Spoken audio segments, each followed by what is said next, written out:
Here at our fourth session of the LUDIA webinar. We're excited to see you and have you. Just a note that we are going to be recording this for the open access website for anyone who was not able to be here. So we appreciate you guys all being here for our fourth session. This is implementation of LUDIA to support lesson design. Your QR code and tinyURL are going to take you to our home-based document where you'll find a rolling home-based document with slides and all the resources we're going to be discussing today. And that's also being dropped in the chat for you as well.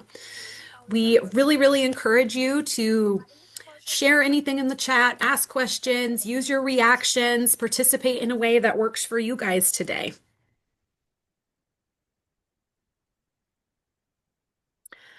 My name is Emily Desjardins. I am one of the UDL AT content leads with Open Access. With us today is also, Hi, I'll everyone. pass it to Leah. I'm Leah Padilla. I'm a coordinator with the Open Access Project. Thank you for being here today. And I'm Sean Kaplan. I'm the training manager at Desired Results Access Project. And again, welcome in. We appreciate you being here. I'll be walking you through some of our live demo today. So our webinar today is brought to you by Open Access, Desired Results, Access Project, and CalBloom. You can find more information about all three of our projects on our home-based document, but we are all part of the California statewide system of supports, and we provide resources and supports free of charge to schools and districts and county offices and SELPAs across the state of California. Again, if you're interested, you are welcome to find more information on all of our websites in the home-based document. So our LUDIA Scope and Sequence webinar series so far has been, we started our first session with an introduction of universal design for learning. And then our second session was really focused on introducing LUDIA. In our third session, we dove into utilizing LUDIA to really analyze those DRDP reports. And then today we're going to be talking about implementation of LUDIA to support lesson design, and then we'll also do some DRDP report stuff as well, but really utilizing LUDIA to implement UDL in a way that works for you, whether that is through lesson design or through use of, is through lesson design, but also using the DRDP or any of the other lesson planning resources that we have today as well. One of the things, part of our open access project is we really have this accessibility promise, and we really try to model UDL in all of the trainings, and I would try to make things as accessible as possible. So some things you might see today are those simple backgrounds with high contrast text and QR codes and tiny URLs for access, and just trying to be as engaging and have as much participation and feedback as possible, and providing lots of those examples and non-examples as well. Our hopeful outcomes for today are going to be really, hopefully by the end of this session, participants will be able to really identify learning opportunities in DRDP reports, and then also that you guys have some time to really use LUDIA to support lesson planning and find a resource that works for you with all of that. So our learning path from today, we're going to start by doing a quick little review from our last three sessions for anyone who wasn't able to be there, and also just as a quick way to kind of activate our prior knowledge. We know there's a lot of bang for our buck in that. And then we're going to spend some time identifying learning opportunities that you can find in DRDP reports, and then we're going to work on using some prompts in LUDIA to support lesson planning, and then we'll just share some resources and close and reflect. But we always like to start all of our trainings with an inclusive welcome. Sometimes our inclusive welcomes are very connected to content, and sometimes they're a little more focusing on just connection and check-in. And so today's questions are really going to be focused on, what does spring represent for you or your learners right now? Or you can think about what is one sign of growth or change that you've recently noticed in yourself or your learners. So we'd love for you to share in the chat either a word or a short phrase. And again, you can choose either one of these. If you want to do longer than a word or a short phrase, you can do that too. But what does spring represent for you or your learners? And or what is one sign of growth or change you've recently noticed in yourself or your learners?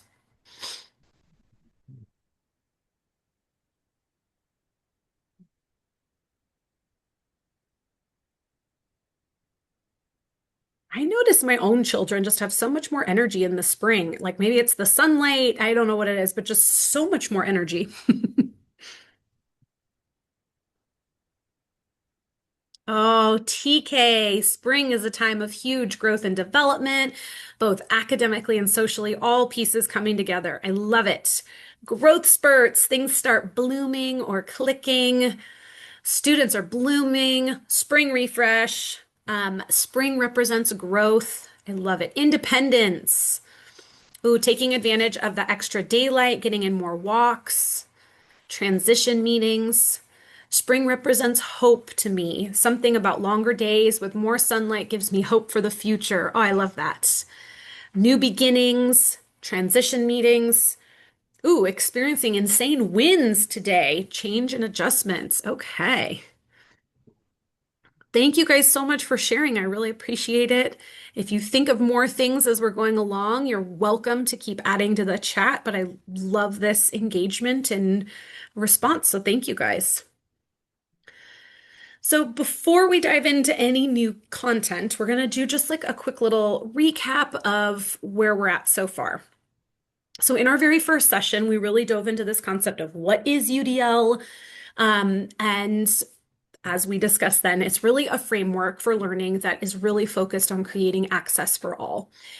The idea behind it is that we as educators can proactively help remove barriers for our learner or for all of our learners. And the framework itself is really based on how humans learn best. It's very connected to the neuroscience. And the basics of that are that as human beings, in order for us to learn, we need to be engaged, we need to be able to perceive, and we need to be able to show our understanding. And so this framework creates some very specific strategies for how we can help our learners be engaged, perceive, and show their understanding. And so because all of our learners are unique and that learner variability is really the norm, we can help create multiple ways for our learners to engage, perceive, and show their understanding by really looking at those guidelines and establishing some of those concrete strategies. In our second session, we really dove into what is LUDIA. And for those of you who might not have been there, or maybe you do remember, it is really an AI chatbot that is 100% trained in universal design for learning. It was created by two educators that work in international education, and their primary goal was really to make UDL accessible for all and to remove some of those barriers for implementation for educators. And so this is 100% a free resource, although you do have to sign up for it. It is free and always will be free. And that's a big part of what it stands for. The way it was designed was to be more of a thought partner, and to help you kind of reframe all of your questions and thoughts with the mindset of UDL in mind. And so, really thinking about the questions that we have and being as specific as possible, of course, without breaking student confidentiality and using specific names, no. But I have a kindergarten student who is struggling with blank, is really great at blank, but the more details, the better, as with any AI as well.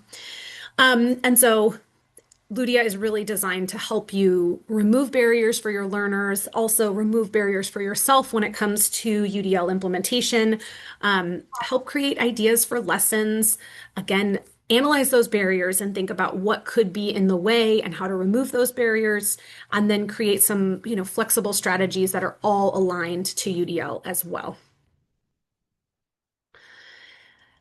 And then connected to UDL, but also a big part of our first and second session was this concept of firm goals, flexible means. And so thinking really clearly about what is it that we want our students to know? How can we find some flexibility in the ways they show it that also helps remove those barriers without lowering those expectations?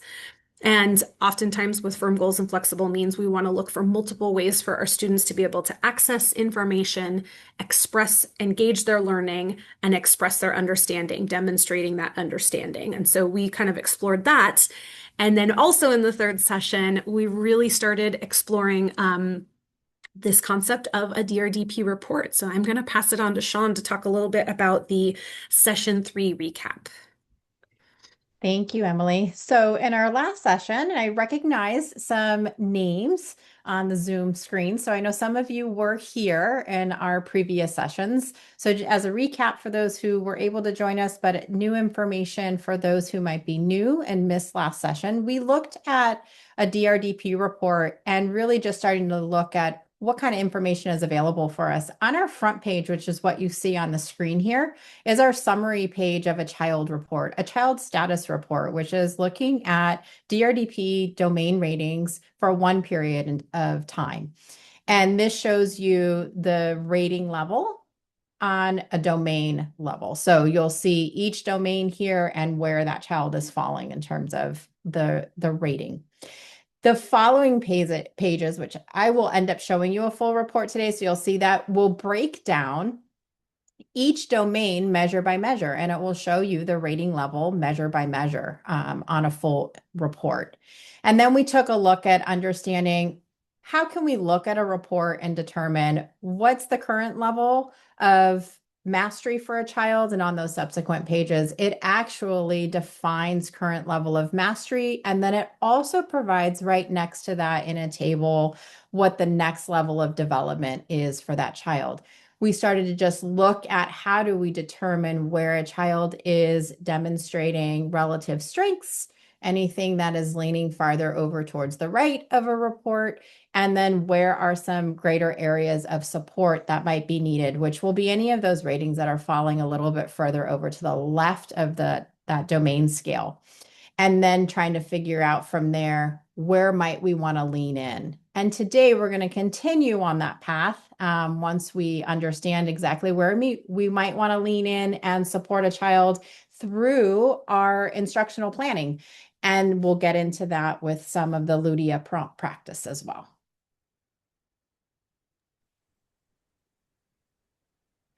So we really want to share a resource with you and kind of explain the components of this resource before we dive into some LUDIA examples and DRDP planning. But we would like to share the Open Access UDL Lesson Planning Toolkit.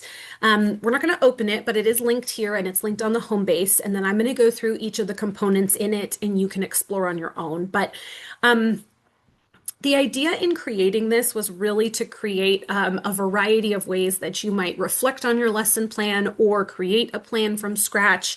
And so we're going to kind of dive into those components and just share a little bit of what we have. One of the questions that we often get when it comes to UDL is how do I take these components and turn them into a lesson plan? Or where does UDL show up in a lesson plan? And so really the components of how would you create a lesson plan utilizing UDL would be, of course, starting with that clear goal. As we talked about those firm goals, flexible means, knowing what it is that you're teaching students is going to be the most important. The second part is really having that time to activate prior knowledge. There's so much research that really shows that, for our learners, taking the time to remind them of what they know, highlight what they're learning, why they're learning, and what it connects to is really important to the neuroscience of how we learn. And the way it's often described is like thinking about a folder in your brain being opened. So it's like, hey, this is where this information goes in this nice little folder. And when we take the time to do that, we're removing the cognitive load that comes from our learners to think like, wait, what are we doing? Why are we doing this? What is this supposed? And trying to find the folder is a lot of work. But if we go, hey, here's your folder, that's a really important component. So then really thinking about how are my learners going to receive this information? How are they going to perceive it? How am I going to present it? And then we're going to think about how are your learners going to engage with it? How are they going to practice it? And then finally, how are our students going to show their knowledge? And then how are they going to have time to reflect? And so these components are in all of the resources that we've created. And I'm just going to kind of take you through what's in each of these resources within this toolkit. So the first thing we're going to go through is the UDL lesson planning guide. And the language within this whole toolkit is also connected to this idea of continuous improvement and also recognizing that we're all in different places in our UDL implementation journey. Every stage is important and valuable. And so what we were finding over and over is that sometimes if we created an example UDL lesson, an example, and we tried to keep it as simple as possible, that we were finding people saying like, yeah, I do all of that already. And we're like, great, you're doing UDL. And they're like, but we want to do more. And then sometimes if we made it too extensive, people were like so overwhelmed. And so the idea with this lesson planning guide is to really think about every section within lesson planning and thinking about different components you could add to the foundational part of a lesson and then adding to create it more enhanced and more foundational. So I think it will make sense as we move forward. But the idea is really there is value in every stage of this process. And having these components in place is so huge and valuable. So an example of what the UDL lesson planning guide would look like, and this is just one particular section, and again, it's going to go through the lesson plan and practice, but I wanted to show you one example. So the student engagement and practice, a foundational level is, okay, do students have time to practice the skill you're teaching? Are they doing it? And then enhanced would be, are students given choice in how they engage with the materials and complete their task? And then maybe are there scaffolds in place to really support students as they develop that fluency and independence in their expression? Transformative would be, does this lesson have opportunities for collaboration, peer feedback, group work?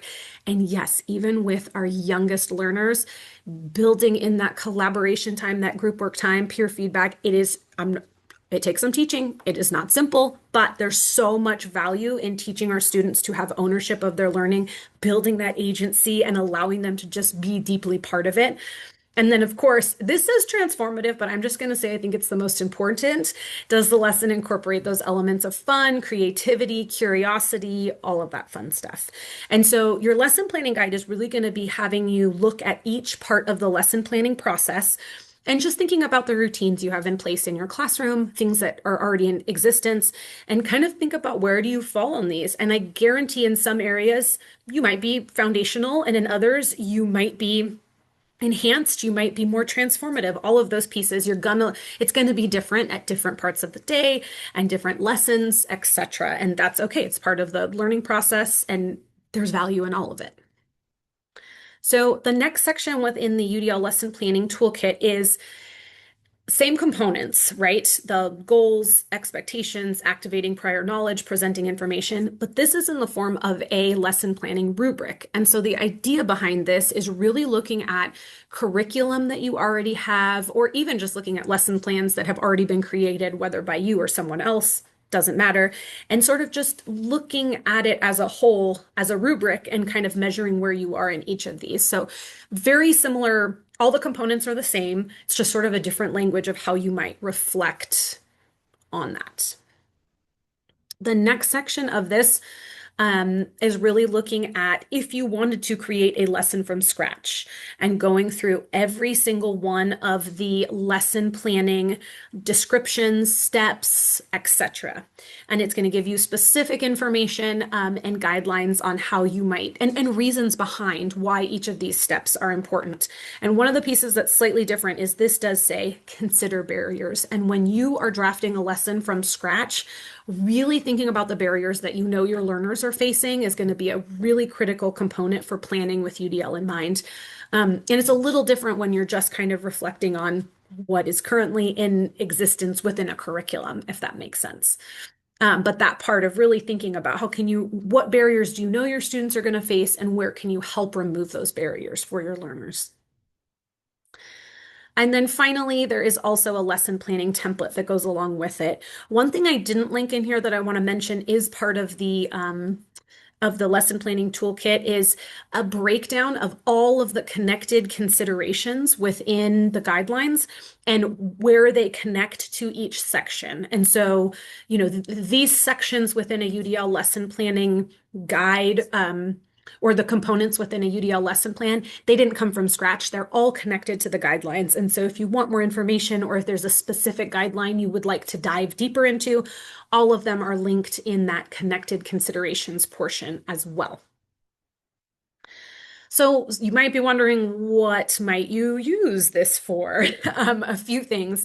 That lesson planning guide could really be a way for you to just sort of reflect on your daily practices, lessons, routines, things that you know you're doing in the classroom, and thinking about, where is your engagement in class stronger? Where is it a little lower? And kind of reflecting on where it might fall as far as, if there's a section where you're like, oh, engagement is not great in this section. I really am at this foundational level. I wonder if enhancing it might increase engagement or access, and just kind of reflecting on that. Using the lesson planning rubric, you could evaluate a specific lesson plan, again, either your own or from a curriculum, and really thinking about what areas might need some additional strategies to boost that engagement, retention, access for learners. And then again, finally, the lesson planning steps and the lesson planning template are really going to be looking at creating that lesson from scratch. So these are resources you're welcome to explore, ideas to reflect on. And again, you could, as you're reflecting and thinking about like, man, I really would love for my students to practice more of these routines. LUDIA is a great resource for you to think about if there's an area that you're like, I would really like to start trying to do some collaborative processes with my preschoolers. How the heck do I start that? LUDIA is going to have some great strategies for that and a great place to start for problem solving and brainstorming. All right, I'm going to pass it back to Sean, and she's going to do a little LUDIA demonstration for us. Thank you, Emily. Before we jump in, actually, to all the demonstration, what I would love to know, and I'm going to drop a poll, what would you like to explore together from a topic perspective, social emotional, communication, behavior supports, or actually looking more at the DRDP report? Oh, and look, I don't have the DRDP report on there. All right, vote for those three. I'm going to walk you through the report anyways. So you've got a poll on your screen. Would you like to look at social emotional, communication, or behavior supports as you would think about planning and utilizing LUDIA as a thought partner? I will walk us through the DRDP report. I was going to Anyways, say, we're getting some DRDP votes in the chat. okay, I saw that come up. Thank you, Leah. Yeah, and I will absolutely walk us through. That's going to be the next thing that I share when I share screen. We'll do, for those of you who were here in the previous session, maybe a little bit of a review, but hopefully diving a little bit deeper into that. But if you haven't had a chance to vote, we only got a couple of votes on the poll. So if you can see the poll on your screen, I'll give it another moment to let you all weigh in. Oh, it went away. Yeah, the poll That's went away. weird. It's no longer on there. Oh, that's weird. Well, I like that you're just leaning into the chat and letting me know whatever it is you want to know. You can drop a 1, 2, or 3 in the chat box. What I do see on the poll, however, for those who were able to grab it before, is behavior support. So that was essentially the vote was for behavior. Behavior is always the topic that folks love to dive into. All right. So as promised, and I'm seeing it again in the chat box, 3, 3, 3, 3, 3. All right. What we're going to do for step 1 is I'm going to go ahead and share my screen and give you a look at a DRDP report in a little bit of closer detail. So we went over, is this a good size for everybody to be able to see this report too? Okay. You can tell me to make it bigger or crisper or whatever works for you. So this is the summary page that was on our previous slide as we were doing a little bit of a recap from the previous session. So this first page here is what is identifying rating levels at the domain level. So you can see ATL reg, and then we move through SED, LLD, all of those different domains within the DRDP 2015. As we move through a report and start to look at those subsequent pages, we can see that it breaks down each domain measure by measure. So what we're actually looking at here is in the same order as it appears on the summary sheet and the same order that the tool is organized in. So we're going to start off with ATL reg here, and it's going to break that domain down into each measure. And it's going to let us know exactly Sean, what, can I? yeah. Sorry, in the chat, a couple people were asking for it bigger if possible. Oh, absolutely. Sorry about that. No, thank you for letting me know. I missed the pop-up of the chat. Is that good? Okay. I'm the same way. I'm going to be the one leaning in going, I can't see that. So thank you. Yes. Okay. Thank you, Nellie. I appreciate that. So this is this first subsequent page, really breaking down the first domain, ATL reg. It's going to give it to you measure by measure. And what we notice, some of the things that I want you to start to become aware of as you begin to utilize DRDP reports in your planning for instruction, and also having some guidance on what you might want to drop in as a prompt into LUDIA is to take a look not just at the domain rating. I'm going to scroll back up for a moment so you can see that ATL reg on the summary sheet has this child at responding later as an overall domain rating. But when we look at it measure by measure, we actually have this child rated all the way up to exploring earlier for ATL Reg 3. So this is going to give us an opportunity to look at what are the aspects within each domain that this child is demonstrating some significant areas of growth, and what are the areas within this domain where this child might benefit from additional supports. What I love about the summary sheet is that right underneath the scale is your table that breaks down the measure number and name. It gives you that name. So everything is at your fingertips here. And it also defines for you the current level of mastery.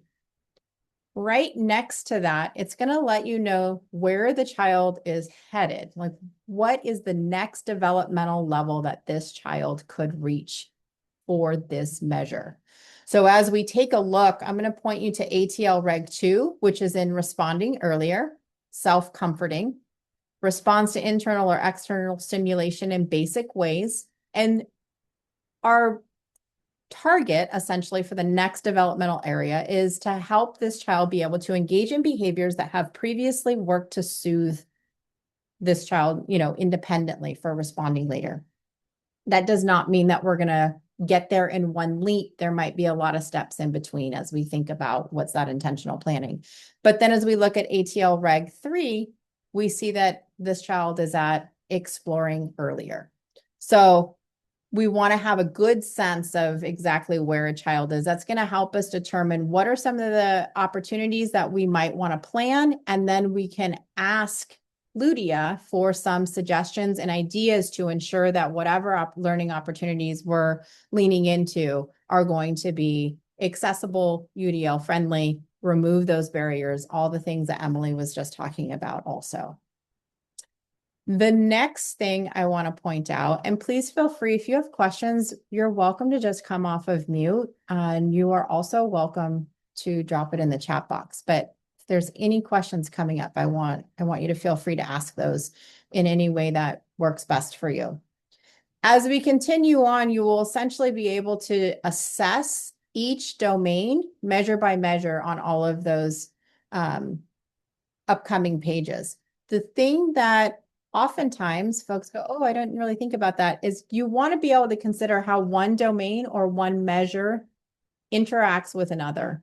So is there a particular area of development that you want to be mindful of when you're planning, when you're designing a prompt for LUDIA, that is going to bring two different areas of development together? A common example is thinking about where a child is showing mastery in social emotional and coupled with language development. Oftentimes, if we see that a child has a greater area for need and support for expressive language, we're going to see some room for support in social emotional as well, as we can imagine not being able to get our needs met or have our be able to express ourselves and have those needs met is going to potentially create some social emotional impact there. So we also want to look at the interdependency from one domain to the next. And I noticed as we called out, you all wanted to look at behavior. So one of the things that I would encourage everybody to do as you're printing your reports and reflecting on them is, what types of behaviors are we hoping to support a child with? And what other developmental skills impact a child's ability to engage in behaviors that are more supportive or more helpful? I'm going to pause for just a minute and see if there are any questions. And this report has also been dropped in the chat box for everybody. So you have this sample report to be able to take a look at in a little bit more detail. Sean, I got Yeah. a great question that was sent as a direct message, and I was Yes. wondering if you could answer, because it's such a good one. Let's try it. The question is, can we upload the DRDP to LUDIA to help it analyze? And I know we want to be really careful with identifying information. Can you share a little bit about some like what strategies we might want to use to help be able to do that? Absolutely. This is a great one. So we definitely want to be very careful with the information that we upload into LUDIA. So the short answer is no, do not upload a DRDP report into LUDIA, because it will have identifying information on it that we don't want to put into an AI system like that. What you can do, however, is you can say, for instance, I have a child who is, and I'm going to share with you, actually, this is why I stopped my screen share, an example of what that might look like and sound like. So let me just grab this. I'm going to show you the LUDIA screen and exactly what that prompt might look like, so that you are not uploading a child report into LUDIA. Oh, goodness. Here we go. All right. You can all see this LUDIA screen, hopefully. No, you cannot. It just gave you a different screen. Hold, please.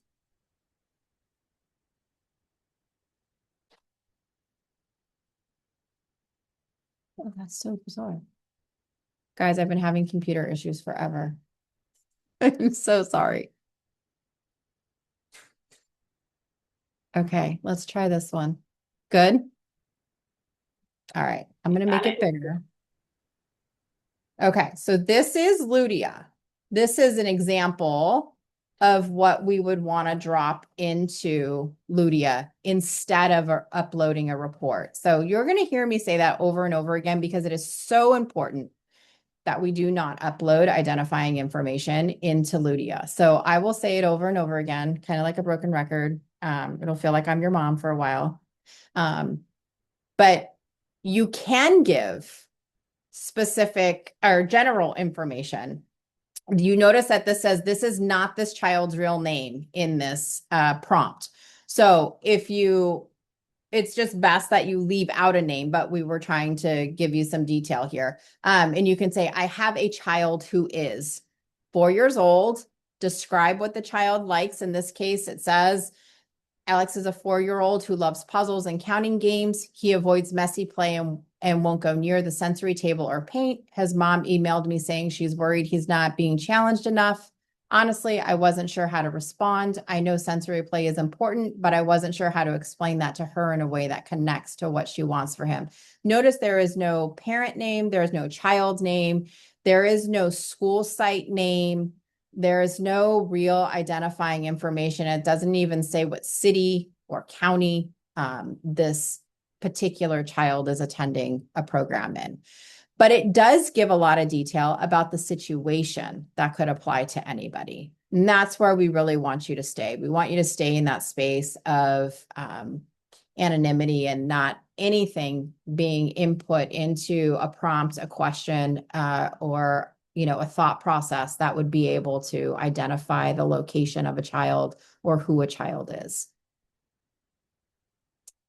It was a great question. And I was going to say, I think this strategy is the best strategy, but if somebody really did want to upload it, I would say you'd print it, cut off the identifying information of every single page, and then scan and upload.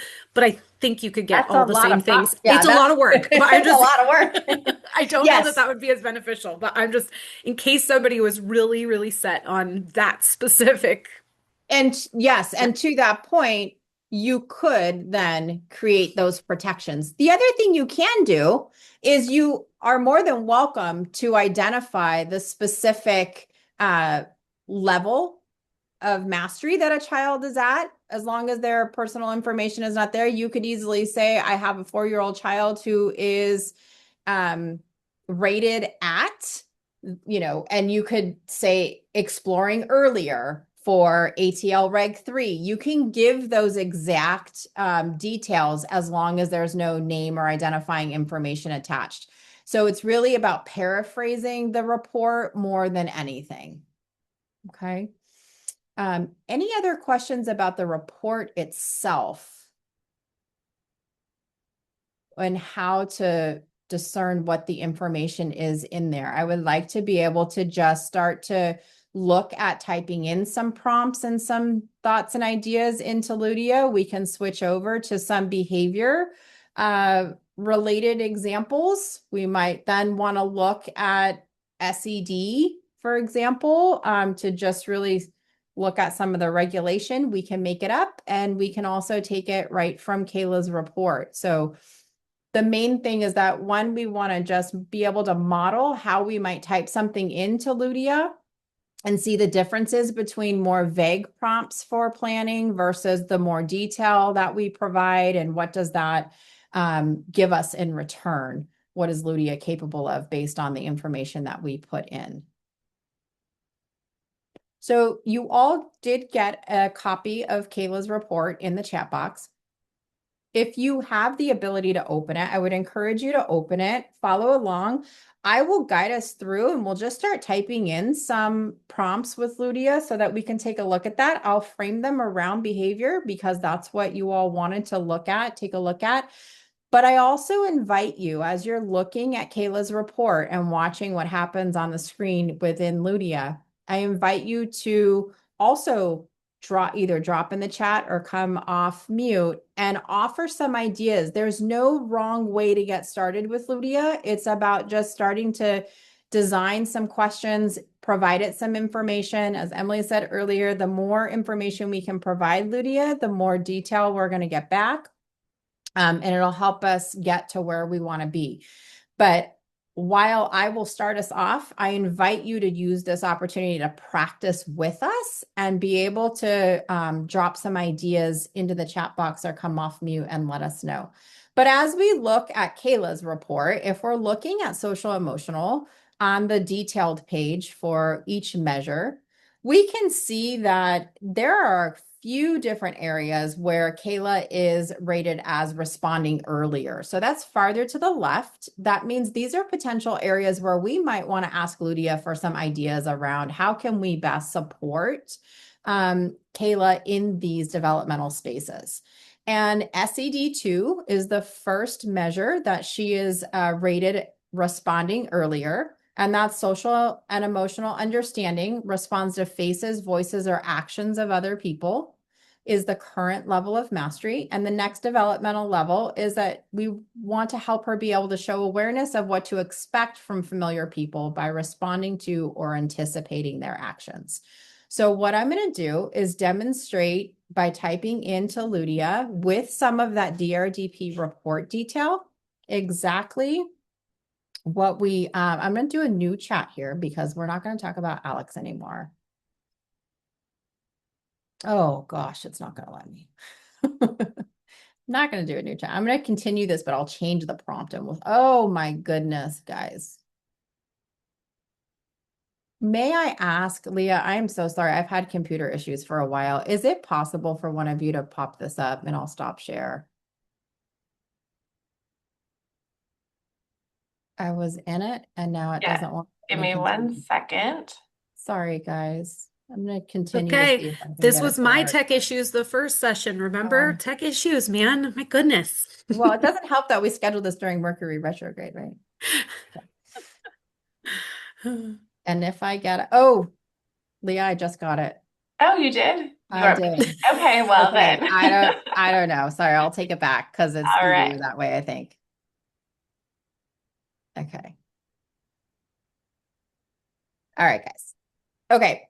So we're going to start a new message and I'll demonstrate exactly what we were just talking about in terms of the detail without giving identifying information away. So I'll say I have a child who is rated at responding earlier or SED. Oh, Lord, typing and talking. SED2 on the DRDP. I am looking for ways to help her. We should also put her age in. And remember at the top of the report is where we will see she is 4 years and 7 months. So I'm actually going to add that. I have a child who is 4 years and 7 months, rated at responding earlier for SED2 on the DRDP. I am looking for ways to help her. And then we can just go to the report and take that language actually from that next level of development. That next developmental level for SED2 is to show awareness.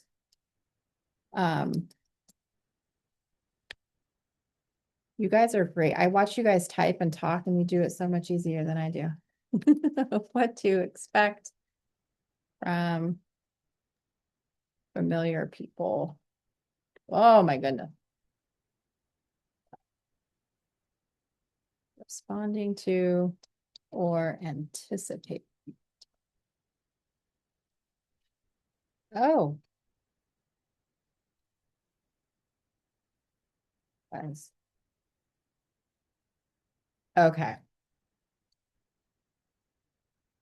Then I'm going to ask what opportunities could give this student practice for this next level of development.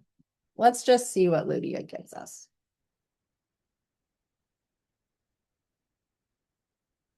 We're going to get complimented and acknowledged for our efforts, which is always nice, right? And you will always get the nice reminder around universal design for learning from LUDIA because as it was explained, that's the foundation that LUDIA is built on, right? So you're always going to get those reminders. It's not because it thinks that you don't know that, but that's the basis of it.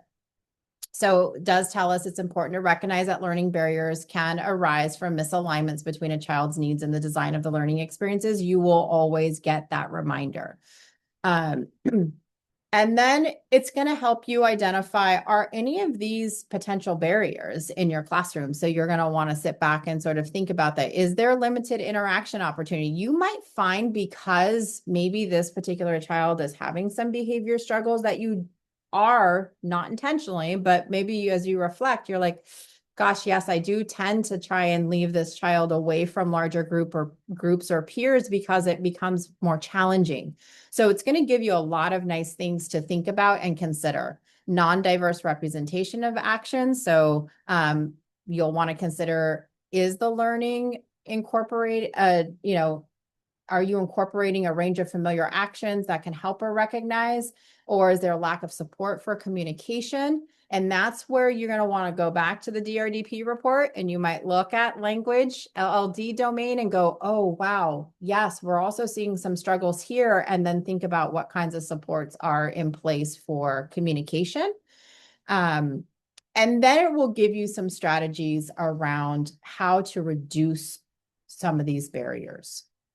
So I am very open if you want to drop in the chat box. Which one of these do you want to pretend is the scenario? And we can start to build out from here. And Eric, you're asking where I'm typing in at the very bottom of the screen. There is a box.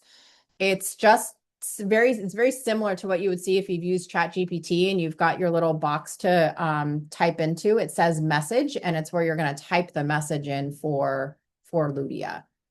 Is that not showing on the screen? It is? Okay. Eric says it's not showing on his. I do see it. Okay. But I'm wondering if maybe your screen got zoomed in, Eric, because I know earlier you mentioned you could adjust the size, and I'm wondering if maybe it got adjusted when you were doing the DRDP report.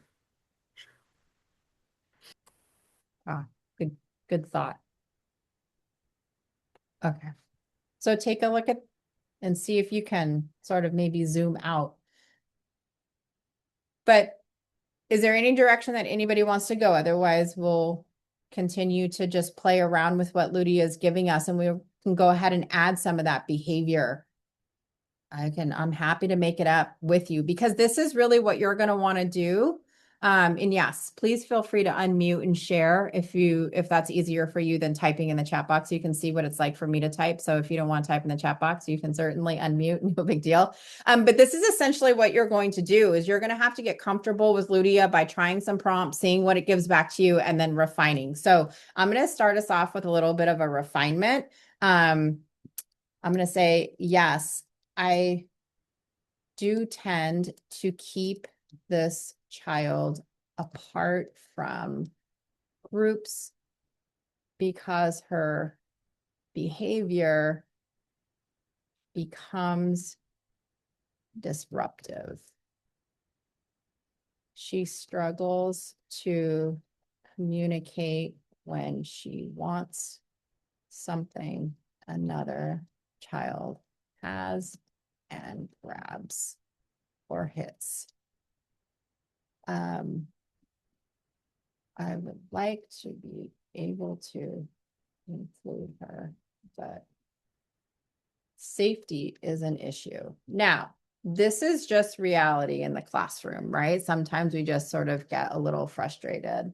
And so let's see how we can get some guidance from LUDIA. Yeah, so it's picking up on the language, right? And saying here's another possible barrier, limited social skills, as we're going to be able to identify. The child may struggle to communicate needs or feelings verbally, which can lead to physical responses when frustrated. So maybe we want to do a feelings corner somewhere and be able to help them be able, just go and identify, help them start to learn how to express, what to express, some emotion cards. Maybe we need picture cards. Maybe we need something that allows the child to be able to communicate emotions that doesn't require verbal expression. Might be some puppets or role playing or some, emotion acting out. So these are all different opportunities and different ways in which a child might be a little bit more responsive to be able to alleviate some of those frustrations. Hi, can you Running. hear me? Was there a question? Yeah, this is Rosa. Hi. My mic didn't work last week, so I Oh, think I fixed it, so it does work now. Yay. I'm glad it does. I have a question Yeah. in regards to where like I love all the suggestions and I tried playing around with Ludia myself, but when it comes up with like a guideline or consideration 4.1, what are they referring to? Emily, can I pass that one to you? Yes, indeed. Oh, you're muted. Just chatting while muted. Sorry. Oh my gosh. Somebody has the Zoom bingo that can be like someone talking while muted. Sorry. So I'm going to drop in the chat a copy of the UDL guidelines, but the guideline it's referring to is the number within the framework of the Universal Design for Learning guidelines. And so each guideline does have a number, and then underneath the guideline are considerations. And the way that, oh, Leah just dropped it in the chat. Thank you, Leah.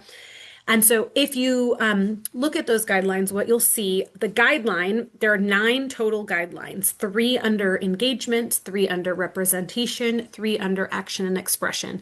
And another way to think about them is if the guideline itself is maybe a problem or a challenge, a barrier, then the considerations underneath are ways to remove that barrier. There are specific strategies that are going to increase that thing. So let's see, consideration 9.4, or sorry, options for emotional capacity, that guideline number 9 is going to be like if a child is really struggling with that emotional regulation, that executive functioning piece, social emotional skills, one specific consideration is to cultivate empathy and restorative practices. And of course, there's a lot of different ways to do that, but that consideration is going to give you a strategy or an idea of how to help address that barrier, if that makes sense. Did that answer that question?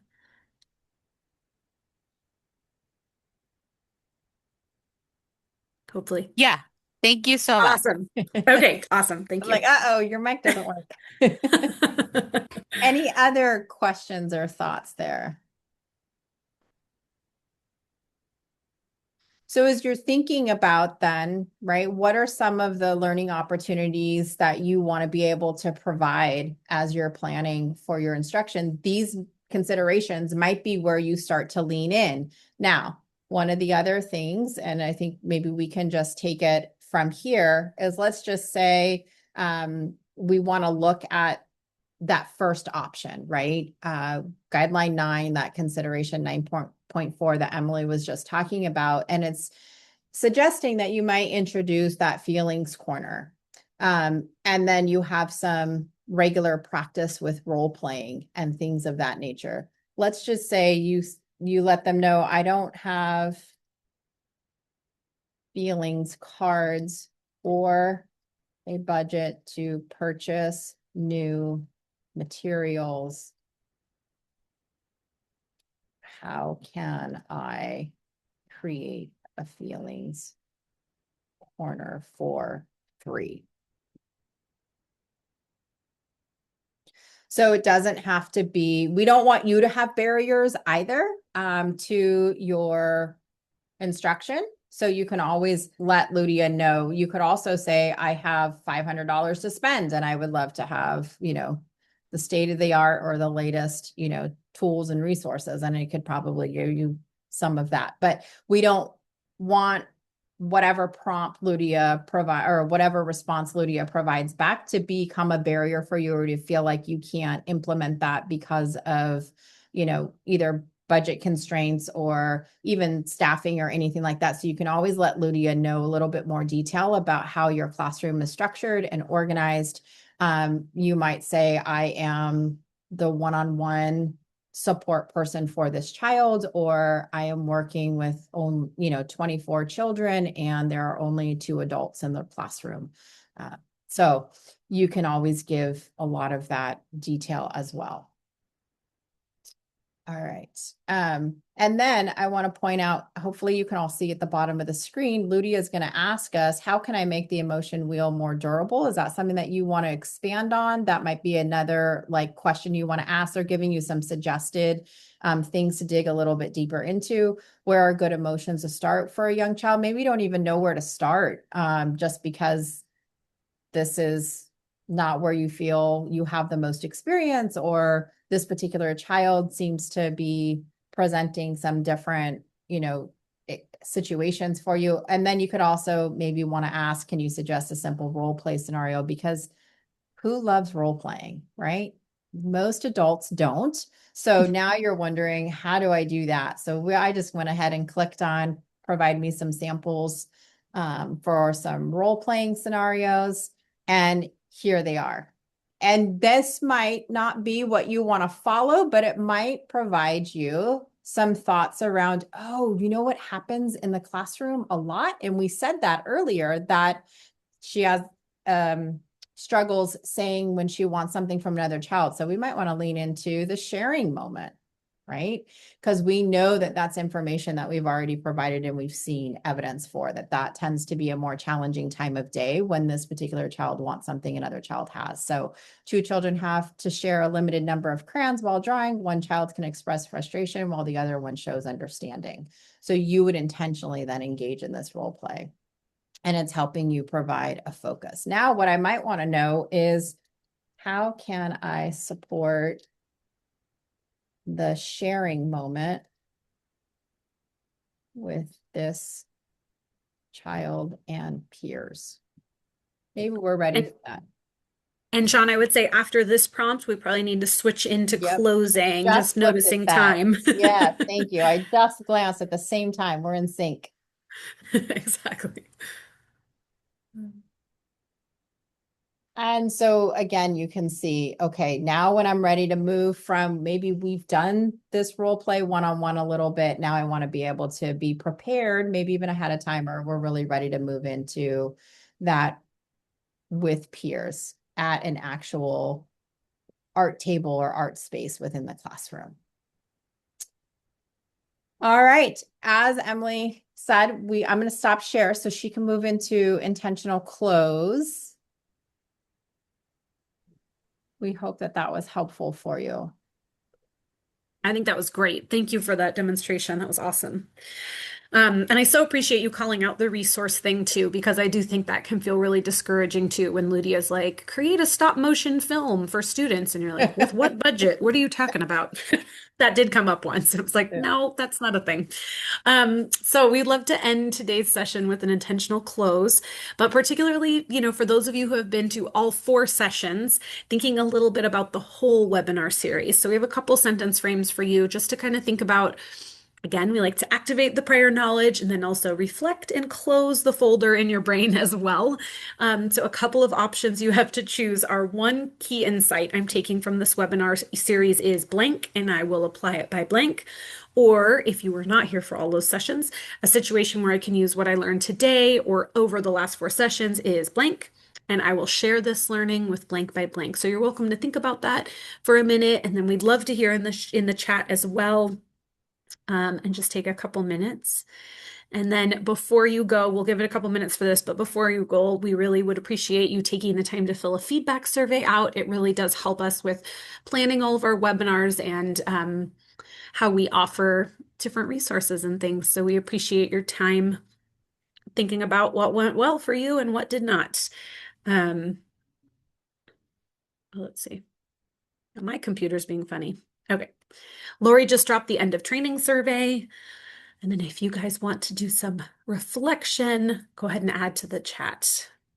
Oh, thank you, Eric. One key insight I'm taking from this webinar series is how I can better support students using the framework of LUDIA. Love it. I'm so glad. I really hope this is a fabulous resource.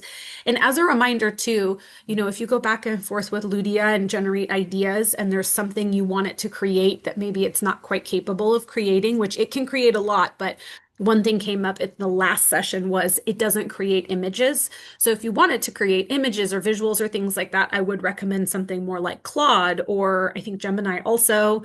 ChatGPT images are not ideal. And Courtney says, I will share this learning with my grade level team by the end of this month. I love it. Thank you so much for sharing. Potential for use of the DRDP and LUDIA to inform instructional planning aligned to UDL principles, and we'll share with my team. Awesome. Thank you guys so much. I appreciate you sharing. That link to the feedback survey is in the chat. You are also welcome to use the QR code if that is easier, but we so appreciate you guys being here today. Our contact information is located on the home base document, and please feel free to reach out anytime. Also, please follow us on social media, our shameless plug, but we do update very regularly, and we have information about upcoming trainings, and then also some tips and tricks for UDL, assistive technology, and augmentative and alternative communication. Thank you guys so much. Yay, thank you, everyone.